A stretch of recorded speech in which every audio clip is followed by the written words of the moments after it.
Good morning, all of you. Welcome to your SST class. And students, today I am covering the next topic of your chapter 5 geography, that is agriculture. In my previous video, I discussed about what is agriculture, what is the importance of agriculture, and now we are discussing the which are the factor that um, affecting the agriculture of an area. Under this topic, we have already learned the physical factors. Physical factors हम learn कर चुके हैं, जिसमें relief, climate, ये सब कुछ हमने पढ़ा है. Now relief, climate and soil, we already discuss these physical factors that affecting the agriculture of an area. Now come on the economic factors. Students, first of all, you may know that what do you mean by economic factors. Economic factor means the factor that affect the that related to capital, or we can say money related, जो हमारे efforts होते हैं, या money related जो हमारे main factors होते हैं, they are under the economic factors. वो इकोनॉमिक फैक्टर्स में आते हैं. ठीक है, तो very first economic factor is the size of land holding. कि what is the size of farm, खेत का साइज क्या है जो फार्मर के पास है. That is also related to money, क्योंकि हमारे पास उतने ही बड़े खेत होंगे जितने बड़े हमने पैसे लगाए हैं, हमने खरीदा. ठीक है, तो दैट इज़ ऑल्सो डिपेंड्स कि साइज ऑफ लैंड होल्डिंग्स कितना है. अगर size of land holding small है तो हम अपनी एग्रीकल्चर को उतना डेवलप नहीं कर सकते, because in the small areas we are not able to use the machinery at large scale. हम मशीन्स को लाइक कंबाइंडर, थ्रेशर्स, इनको लार्ज स्केल पर यूज़ नहीं कर सकते. ठीक है, तो साइज ऑफ फार्म जो है that also effect the agriculture. Let us read it. That size of land holdings. The size of farms affect the agriculture pattern and the yield per hectare in the densely populated area of developing countries. ठीक है, तो agriculture का जो size है वो हमारे yield per hectare को effect करता है, पर हेक्टर प्रोडक्शन को. Exactly densely populated areas of developing countries के जो हमारे डेंसली पॉपुलेटेड एरियाज़ हैं, in that areas the farm size is generally small. Farm का साइज़ क्या होता है? स्मॉल होता है, छोटा होता है. To growing the rural population and the law of succession which leads to fragmentation land. Normally क्या होता है कि जनरली जो हमारा साइज़ है फार्म का वो छोटा और छोटा होता जा रहा है, because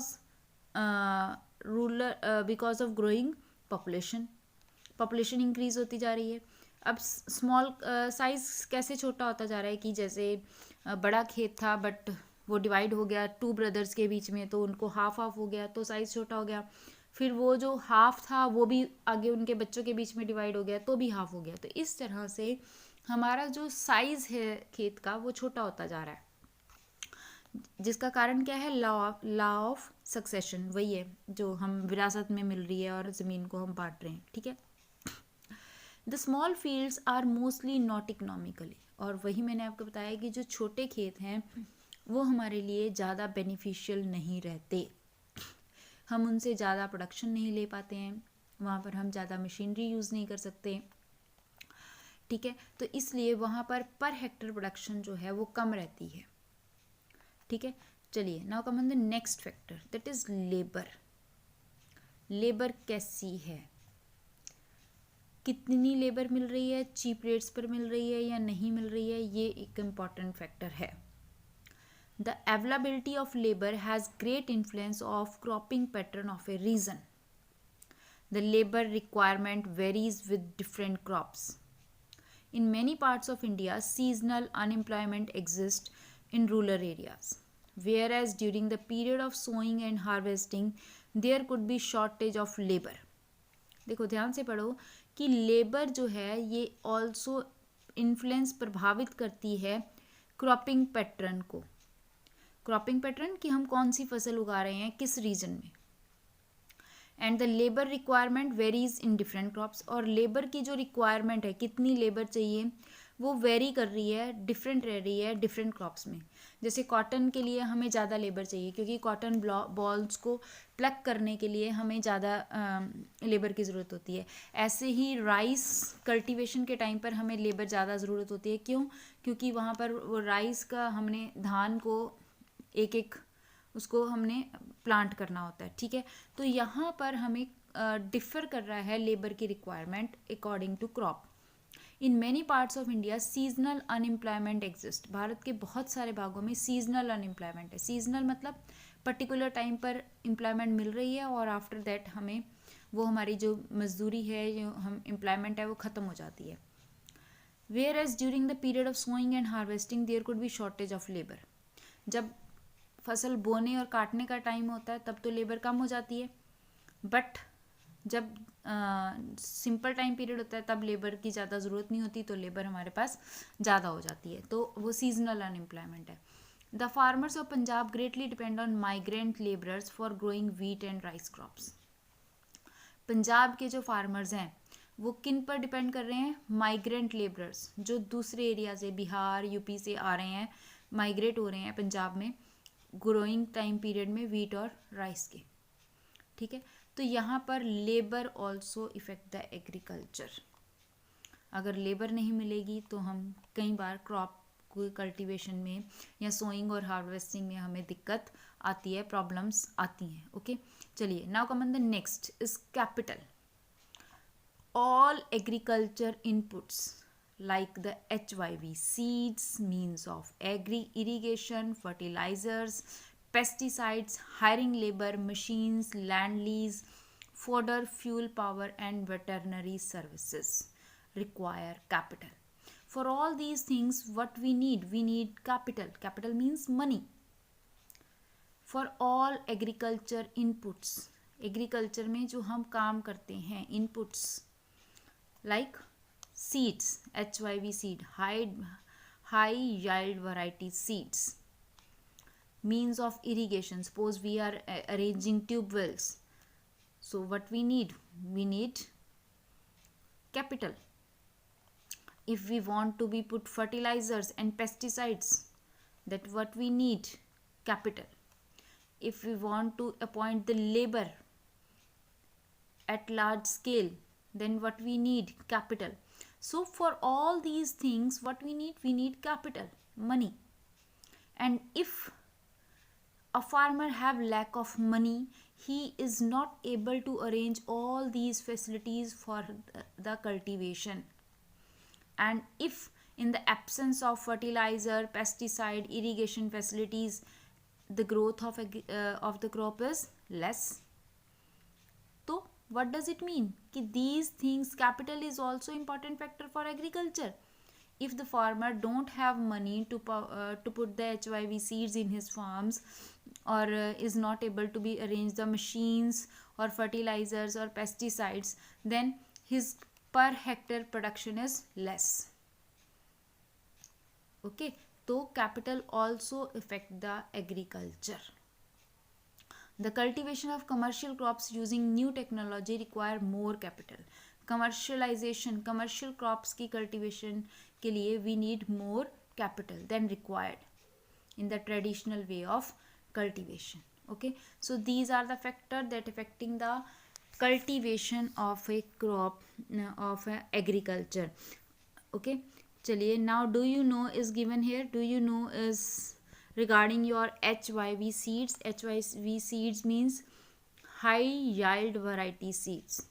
These seeds can produce up to 10 times more crops than regular seeds on the same area of land. The seeds have shorter life cycle and enabled the farmers to practice multiple cropping. Because of this seed हम multiple croppings को use नहीं कर सकते. The HYV seeds, especially for food grain crops, were developed by scientists basically to improve food supplies and reduce famine in developing countries. Okay, तो ये developing countries में famines को reduce करने में हमारी help करते हैं. Yes, now come on the next, that is type of agriculture. What is the type of agriculture? Type of agriculture क्या है, हमारे पास कितनी टाइप ऑफ एग्रीकल्चर हैं. If we going to the type of agriculture, first of all type of agriculture means कि हम कितनी तरह से अपनी क्रॉप्स को कल्टीवेट कर रहे हैं. ठीक है, ये भी वेरी करता है area to area. Type of agriculture also varies. ठीक है, type of agriculture depend on many factors like climatic conditions, like relief, like economic efforts. ठीक है, इन सब पर हमारा टाइप ऑफ एग्रीकल्चर इफेक्ट करता है. Clear. So there are many types in the world that are practicing by the different areas farmers. Okay, so let us read about the type of agriculture. तो अब हम type of agriculture के बारे में पढ़ेंगे. The very first is due to varying environmental condition in the world. Word में varying मतलब अलग अलग इन्वायरमेंटल कंडीशन है. Many pattern of agriculture have emerged basically, और जिसकी वजह से बहुत सारे पैटर्न एग्रीकल्चर के रेज हो जाते हैं.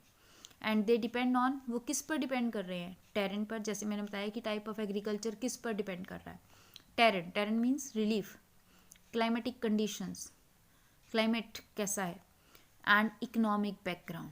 Farmers, how was the farmers, as they are poor farmers or the rich farmers, that is economic background. Broadly, agriculture may be dividing into two categories. Agriculture is divided into two categories. One is subsistence agriculture and second is commercial agriculture. Now what is subsistence agriculture? It is the type of agriculture that we can say this is a traditional one type of agriculture. In this farmers intensive subsistence agriculture, here the both methods are adopted, sometimes the old techniques or the new techniques also. ठीक है, चलिए let us read about more about it in the further. And the commercial agriculture is that agriculture in which we are cropping the crops mainly for commercial purpose, mainly for selling purpose. That is called commercial agriculture. Okay, so let us read about the type of agriculture. हमारे पास mainly two type of agriculture है, subsistence agriculture and commercial agriculture. Subsistence in Hindi this is also known as निर्वाह खेती, कि जो हम अपने farmer अपनी family के लिए मेनली उगाता है और उसके साथ थोड़ी बहुत some time for the selling purpose also. Okay, चलिए the subsistence agriculture further divided into three parts: nomadic herding, shifting agriculture, intensive subsistence agriculture. Next is commercial agriculture. Commercial, as I told you that here the farmer's main aim is to sell the crop. Okay, so this commercial agriculture is also divided into four parts. One is extensive agriculture, plantation agriculture, livestock ranching and dairy farming. Now in the further chapter we have to be learn about the detail of these type of forms. What is in nomadic herding, what do you mean by shifting agriculture, what is intensive subsistence, पहले तो इनको read करेंगे. Then we discuss in detail about the extensive agriculture, plantation agriculture, livestock and dairy farming. Okay, so let us dairy farming. I will discuss these type of agriculture in detail in the next video. Okay, till then, goodbye.